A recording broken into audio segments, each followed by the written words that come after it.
ஆழமான தேடலுக்கு உங்களை வரவேற்கிறேன். இப்ப நீங்க எப்பவாவது இப்படி நினைச்சு பாத்திருக்கீங்களா? எதை பத்தி சொல்றீங்க? அதாவது இந்த அறியாமை, பிடிவாதம் இல்லனா ஈகோ அப்படின்னு நம்ம பொதுவா சொல்றோம் இல்லையா, அந்த ஆணவம் வெறும் மனதளவில் ஏற்படும் ஒரு உணர்வு கிடையாதுன்னு யாராவது சொன்னா நம்புவீங்களா? கொஞ்சம் கஷ்டம்தான். ஏன்னா நாம எப்பவுமே அது ஒரு சைக்கலாஜிக்கல் விஷயமா தானே பார்ப்போம். எக்ஸாக்ட்லி. ஆனா அது உங்க மூளைக்குள் பிசிக்கலா, அதாவது பௌதிக ரீதியாகவே படிந்திருக்கும் ஒரு அழுக்கு, ஒரு கெட்டியான சகதின்னு சொன்னா எப்படி இருக்கும்? வாவ், கேட்கவே ரொம்ப ஆச்சரியமா இருக்கு. ஆமா, உங்க மனவின் இருள் அப்படிங்கிறது ஒரு தத்துவ பிரச்சனை இல்ல, அது முற்றிலுமா உங்க நரம்பியல் சார்ந்த ஒரு வடிகால் பிரச்சனை அப்படின்னு சுட்டிக்காட்டும் ஒரு ஆவணத்தை தான் நாம இன்னைக்கு ஆழமா அலச போறோம். கண்டிப்பா. இந்த ஆவணத்தோட பேர் என்னன்னா, அண்டம், குரல், மூளை பள்ளத்தாக்கு, மலம் மறைக்கும் ரகசியம். இது ரொம்ப ரொம்ப சுவாரஸ்யமான ஒண்ணு. நீங்க சொல்றது 100% உண்மை. ஏன்னா இது 19ஆம் நூற்றாண்டுல வாழ்ந்த வள்ளலாரோட ஒரு குறிப்பிட்ட பாடலை மையமா வச்சு எழுதப்பட்டிருக்கு. அந்த பாடல் வரிகள் ரொம்ப ஆழமான அர்த்தம் கொண்டது. ஆமா, நான் அந்த வரிகளை சொல்றேன் கேளுங்க.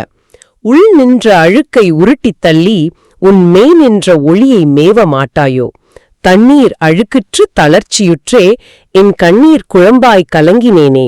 இதுல கவனிச்சிங்களா? நம்ம பொதுவா இதை ஏதோ ஒரு ஆன்மீக புலம்பல்னு நினைச்சுக்கிட்டு கடந்து போயிடுவோம். கரெக்ட். சாமி கும்பிடும் போது பாடுற பாட்டுன்னு தானே நம்ம நினைப்போம். ஆமா. ஆனா இந்த ஆவணம் என்ன வாதிடுதுன்னா, இது மனித மூளையோட உடற்கூறியலை பத்தி பேசுற ஒரு துல்லியமான அறிவியல் குறிப்புன்னு சொல்லுது. குறிப்பா மூளைக்குள் ஓடும் திரவத்தோட தேக்கத்தை பத்தி பேசுது. எனக்கு இதுல ஒரு பெரிய கேள்வி இருக்கு. நாம பொதுவா உள் அழுக்குன்னு ஒரு வார்த்தையை கேட்டாலே அதை எப்படி அணுகுவோம்? கோவம், பொறாம, அப்படிதானே? ஆமா, மனசுல இருக்கிற கெட்ட எண்ணங்கள்னு தான் நினைப்போம். அதான் இப்ப நம்ம மூளையே ஒரு கம்ப்யூட்டர்னு வச்சுக்கிட்டா, இந்த கெட்ட எண்ணங்களை எல்லாம் அதுல ஏறி இருக்கிற வைரஸ் சாஃப்ட்வேர் மாதிரி நம்ம நினைச்சுக்கிறோம். எக்ஸாக்ட்லி, ஒரு கரப்டடான ஃபைல் மாதிரி. ஆமா, அதனால தியானம் பண்ணியோ இல்ல நல்ல புக்ஸ் படிச்சோ அந்த வைரஸ் ஃபைல்களை டெலீட் பண்ணிடலான்னு தான் நாம ரொம்ப காலமா ட்ரை பண்ணிட்டு இருக்கோம் இல்லையா? இதுதான் நம்மளோட பொதுவான புரிதல். ஆனா வள்ளலார் சொல்றத கவனிச்சிங்கன்னா ஒரு ரொம்ப ஆச்சரியமான விஷயம் புரியும். என்ன அது? பிரச்சனை சாஃப்ட்வேர்ல இல்லையா? கண்டிப்பா இல்ல. பிரச்சனை அந்த கம்ப்யூட்டரோட ஹார்ட் டிரைவ்லயே இருக்குன்னு அவர் சொல்றாரு. அதாவது மூளையோட திசுக்கள்லயே பிசிக்கலா ஒரு கழிவு தேங்கி இருக்கு. ஓ, நிஜமாவா? அப்போ அந்த பாடல்ல வர்ற வார்த்தைகளை நாம இன்னும் கொஞ்சம் கவனமா பார்க்கணும்னு தோணுது. ஆமா, உள் நின்ற அழுக்கை உருட்டி தள்ளி அப்படின்னு அவர் சொல்றாரு இல்லையா? ஒரு எண்ணத்தையோ இல்ல கோபத்தையோ நாம எப்படி உருட்டி தள்ள முடியும்? கரெக்டான பாயிண்ட். ஒரு சிந்தனைய நாம பிசிக்கலா தொட முடியாது. எக்ஸாக்ட்லி. அதனால உருட்டி தள்ளுதல் அப்படிங்கிறது ஒரு பருப்பொருள் சார்ந்த செயல், ஒரு பிசிக்கல் மேட்டர். அப்போ அந்த தண்ணீர் அழுக்குற்று தளர்ச்சியுற்றே அப்படிங்கிற வரி எது குறிக்குது? மூளைக்குள்ள இருக்கிற ஒரு குறிப்பிட்ட நீர்ம பொருள், அதாவது ஒரு திரவம் தன் இயல்பா இழந்து தூய்மை கெட்டு போறத பத்தி அவர் ரொம்ப தெளிவா பேசுறாரு. மூளைக்குள்ள திரவம் இருக்கா? அது என்ன திரவம்? நவீன அறிவியல்ல அத செரிப்ரோஸ்பைனல் திரவம்னு சொல்றாங்க. ஷார்ட்டா CSF அப்படின்னு சொல்லுவாங்க. ஓ, CSF நான் கேள்விப்பட்டிருக்கேன். இது எங்க ஓடுதுன்னா மூளையோட ஆழமான பள்ளத்தாக்குகள்ல, அதாவது வென்ட்ரிக்கிள்ஸ்னு சொல்லப்படுற மூளை அறைகள்ல ஓடிட்டு இருக்கு. அப்போ அந்த திரவம் தேங்கி அழுக்காகி அதோட அடர்த்தி மாறும்போது என்ன நடக்கும் அப்படிங்கறதான் இந்த பாடல் சொல்லுதா? ஆமா, ஒரு மருத்துவ குறிப்பு மாதிரியே இதுல சொல்லப்பட்டிருக்கு. இத புரிஞ்சுக்க மனித மூளை எப்படி இயங்குதுன்னு நம்ம கொஞ்சம் பேசிக்ஸ் பார்க்கணும். கண்டிப்பா, நேயர்களுக்கும் அது உதவியா இருக்கும். சொல்லுங்க. நம்ம மூளை கோடிக்கணக்கான நியூரான்களால் ஆனது. நாம முடிச்சிருக்கும் போது, யோசிக்கும் போது, வேலை செய்யும் போதெல்லாம் இந்த நியூரான்கள் ஆக்டிவா இருக்கும். ஒரு மெஷின் ஓடினா எப்படி சூடாகுமோ அந்த மாதிரி தானே? எக்ஸாக்ட்லி. எந்த ஒரு இயந்திரம் வேலை செஞ்சாலும் அங்க ஒரு கழிவு உருவாகும் இல்லையா? அதே போல நியூரான்கள் வேலை செய்யும் போதும் மூளைக்குள்ள சில கழிவுகள் உற்பத்தியாகும். அதான் மெட்டபாலிக் வேஸ்ட்னு சொல்லுவாங்களே, அத சொல்றீங்களா? ஆமா, குறிப்பா சொல்லணும்னா அமெலாய்டு பீட்டா அப்படிங்கிற நச்சு புரதங்கள் மூளை திசுகள்ல தேங்க ஆரம்பிக்கும். ஒரு நிமிஷம், உடம்புல மத்த இடங்கள்ல கழிவு சேர்ந்தா ரத்த ஓட்டம் வழியா நிணநீர் மண்டலம் அதை சுத்தம் பண்ணிடும் நான் படிச்சிருக்கேன். மூளையில அப்படி இல்லையா? நீங்க சொல்றது கரெக்ட். ஆனா அந்த நிணநீர் குழாய்களால மூளைக்குள்ள நுழைய முடியாது.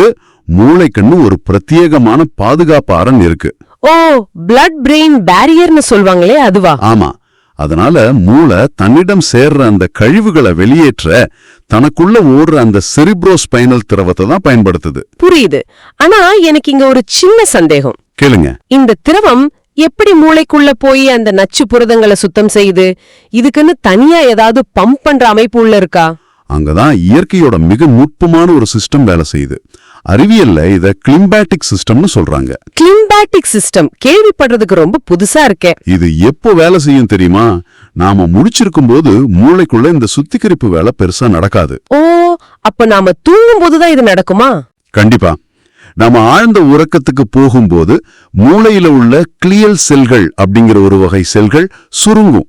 செல்கள் சுருங்குமா? அப்போ என்ன ஆகும்? அப்படி சுருங்கும் போது மூளை திசுக்களுக்கு இடையில உள்ள இடைவெளி சுமார் 60% வரை விரிவடையும். வாவ், 60%? அது ரொம்ப பெரிய ஸ்பேஸ் ஆச்சே. ஆமா.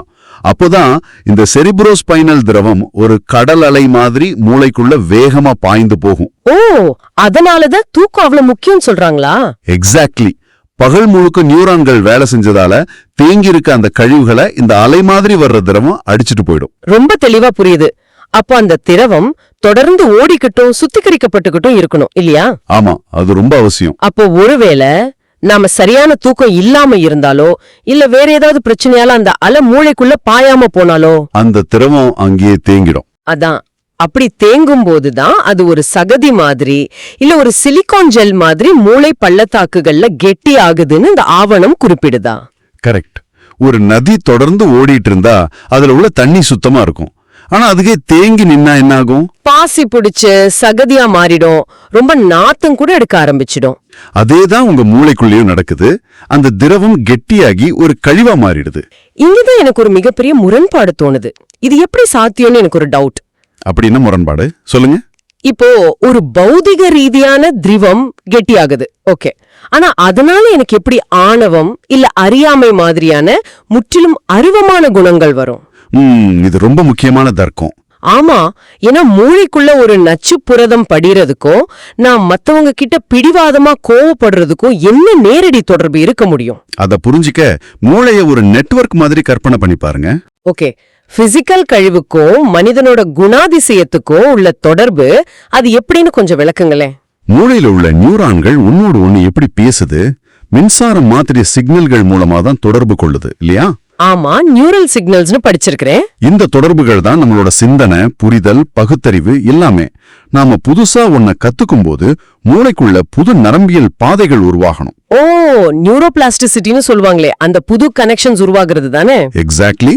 ஆனா அந்த திரவம் சுத்தமா இல்லாம சிலிகான் ஜெல் மாதிரி திசுக்களுக்கு இடையில கெட்டியா படிஞ்சிட்டா என்ன ஆகும் நினைச்சு பாருங்க. ஓஹோ, அப்ப அந்த மின் சிக்னல்களோட வேகம் குறைஞ்சிடும், இல்லனா மொத்தமா தடைபட்டுரும். ஆமா, சிக்னல் பாஸ் ஆக முடியாது. நியூரான்களால புது பாதைகளை ஈஸியா உருவாக்கவே முடியாது. அப்படின்னா அந்த சகதிக்கு நடுவுல சிக்னல்கள் பயணிக்க முடியாம திணறுதுன்னு சொல்றீங்க. கரெக்ட். இதோட விளைவாதான் மனிதன் ஒரு தெளிவற்ற நிலைக்கு தள்ளப்படுறான். ஓ, இதத்தான் இங்கிலீஷ்ல மென்டல் ஃபாக், அதாவது மூளை மந்த நிலைன்னு சொல்றாங்களா? சரியா புரிஞ்சுக்கிட்டீங்க. மூளைக்குள்ள அந்த தேக்கம் வரும்போது புது தகவல்களை உள்ள வாங்கி அதுக்கேட்ட மாதிரி தன்னை மாத்திக்கிற தன்மையை மூளை இழந்துடுது. அப்ப முடிவெடுக்கும் திறன் டோட்டலா மழுங்கிடும் இல்லையா? கண்டிப்பா. மூளை எப்பவுமே பழகி போன பழைய நரம்பியல் பாதைகளையே திரும்ப திரும்ப யூஸ் பண்ண ஆரம்பிக்கும். டிஃபால்ட் பாத்வேஸ்னு சொல்லுவோம். வாவ், அதாவது புதுசா யோசிக்க முடியாம பழைய ஐடியாவே புடிச்சிட்டு தொங்குறது அதானே? ஆமா. புது கோணங்களை புரிஞ்சுக்க முடியாத ஒரு குழப்பம் வரும்போது மனிதன் அறியாமையில மாட்டிக்கிறான். ஓ, அந்த அறியாமையால வர்ற பயம் தான் அவனை பழைய கருத்துக்களையே இறுக்கமா புடிச்சுக்க வைக்குது. எக்ஸாக்ட்லி. அந்த வரட்டு பிடிவாதத்தை தான் நம்ம ஈகோ இல்ல ஆணவம்னு சொல்றோம். Mind blowing. அதாவது அறிவோட ஒளி. நான் அந்த சிக்னல்களை சொல்றேன், அது பாய முடியாம ஒரு பிசிக்கலான மலம் அதை மறைக்குது. ஆமா, ஒரு பௌதீக கழிவு அந்த ஒளியை மறைக்குது. இதேதான் நம்ம மரபுல ஆணவ மலம்னு ரொம்ப துல்லியமா குறியீடா வச்சிருக்காங்க. இது எனக்கு முற்றிலுமா ஒரு புதிய திறப்பா இருக்கு. அறியாமையும் ஆணவமும் கூட நரம்பியல் சிக்னல்களோட தடையால வர்ற ஒரு வெளிப்பாடுதானா? ஆச்சரியமா இருக்குல்ல. இப்போ நீங்க அந்த பாட்டோட இன்னொரு வரியை நினைச்சு பாருங்க. எந்த வரி? முன்னோர்கள் நம்ம உடம்பையே ஒரு கோவில்னு சொன்னாங்கன்னு இப்ப புரியுதா? ஆமா, நாமெல்லாம் அந்த வார்த்தைய வெறும் பக்திக்கான குறியீடா மட்டும்தான் நினைச்சிட்டு இருந்தோம். ஆனா அதுக்குள்ள எவ்வளவு பெரிய அறிவியல் இருக்கு பாருங்க. ஒரு கோவிலோட உள்ள இருக்கிற தீர்த்தம் எப்படி எப்பவுமே சுழற்சியில இருந்து தூய்மையா இருக்கணுமோ அதே போல நம்ம மூளைக்குள்ள ஓடுற அந்த அமிர்தமும் தூய்மையா இருக்கணும். கண்டிப்பா அந்த நீர் சுழற்சியில இல்லாம தேங்கி நிக்கும் போதுதான் அது மலமா மாறிடுது. இப்போ வள்ளலார் சொல்லதை எனக்கு கிளியரா புரியுது. தண்ணீர் அழுக்குற்றது அப்படிங்கிற அந்த பித்து விலகணும்னா அந்த திரவத்தை நாம சுத்தப்படுத்தணும். நீங்க சொன்ன அந்த பித்து அப்படிங்கிற வார்த்தை ரொம்ப ரொம்ப முக்கியம். ஏன் அத நாம வெறும் பைத்தியக்காரத்தனம்னு தானே நினைப்போம். அப்படி மேலோட்டமா எடுத்துக்க கூடாது. நரம்பியல் ரீதியா பார்த்தா பித்துங்கிறது நிதர்சன உலகத்துடனான தொடர்பை மூளை இழக்கும் நிலை. ஓ, அதாவது ரியாலிட்டில இருந்து கட்டாகிறது. ஆமா, இன்னைக்கு நவீன நரம்பியல் அறிவியல் என்ன நிரூபிச்சிருக்கு தெரியுமா? மூளைக்குள்ள சேர்ற அந்த அமைலாய்டு பீட்டா கழிவுகள் தான் ஆல்சைமர்ஸ், டிமென்ஷியா மாதிரி நோய்களுக்கு அடிப்படை காரணம். வாவ், தீவிரமான ஞாபக மறதி நோய்களுக்கும் அதுதான் காரணமா? எக்ஸாக்ட்லி. சிந்தனை சிதைவு நோய்களுக்கும் இதுவேதான் தொடக்கம். அப்போ பல நூற்றாண்டுகளுக்கு முன்பு எழுதப்பட்ட அந்த பாடல் இந்த கழிவு தேக்கத்தையும் நரம்பியல் சரிவையும் தான் பித்தோன்னு பதிவு செஞ்சிருக்கா? ஆமா, உள் அழுக்கை நீக்காவிட்டால் மெய்யான ஒளி நிலைக்காதுன்னு அவர் சொல்றது அதான். மெய்யான ஒளிங்கிறது நரம்புகளோட தடையற்ற சிக்னல் பரிமாற்றம். இது என்னை இன்னொரு கோணத்திலையும் யோசிக்க வைக்குது. சொல்லுங்க, என்ன தோணுது? பல நேரங்கள்ல இந்த மென்டல் ஃபாக் மாதிரி ஒரு மூளை மந்த நிலை வரும்போது நம்ம அதை ஏதோ மன அழுத்தம், அதாவது ஸ்ட்ரெஸ்ன்னு தப்பா நினைச்சுக்கிறோம். கண்டிப்பா அதிகமா வேலை செஞ்சிட்டோம்னு நினைப்போம். ஆமா, அந்த சோர்வுல இருந்து வெளியே வர ஒரு காஃபி குடிப்போம், இல்லைன்னா தியானம் பண்ண உட்காருவோம். ஆனா பிரச்சனை அந்த திரவத்துல தானே இருக்கு. அதான் உண்மை. பிசிக்கலா ஒரு திரவம் தேங்கி கிடக்கும்போது நாம மனசை மட்டும் கட்டுப்படுத்த நினைக்கிறது எப்படி சரியாகும்? ஒரு கம்ப்யூட்டர் ஹார்ட் டிரைவ் முழுக்க தூசு படிஞ்சு சூடாயிட்டு இருக்கும்போது நாம உட்காந்து கீபோர்டை தொடச்சிட்டு இருக்க மாதிரி தான் இருக்கு. ரொம்ப அழகான ஒப்பீடு. இதுதான் இந்த ஆவணத்தோட மைய கருத்து. அதாவது உள் அழுக்குங்கிறது ஏதோ கெட்ட எண்ணங்கள், அதை சைக்கலாஜிக்கல் பயிற்சிகள் மூலமா சரி பண்ணிடலாங்கிறது ஒரு பெரிய மித்து இல்லையா? ஆமா, அந்த தவறான புரிதலை இந்த ஆவணம் உடைக்குது. மூளைக்குள்ள தேங்கி இருக்கிற ஒரு திரவம் எப்படி அறிவை மழுங்கடிக்குதுன்னு நாம உணரணும். அப்போ உடல் ரீதியான அந்த தேக்கத்தை சரி பண்ணாம ஒருத்தர் எத்தனை வருஷம் தியானம் பண்ணாலும் எந்த பிரயோஜனமும் இல்லையா? முழுமையான பலன் கண்டிப்பா கிடைக்காது.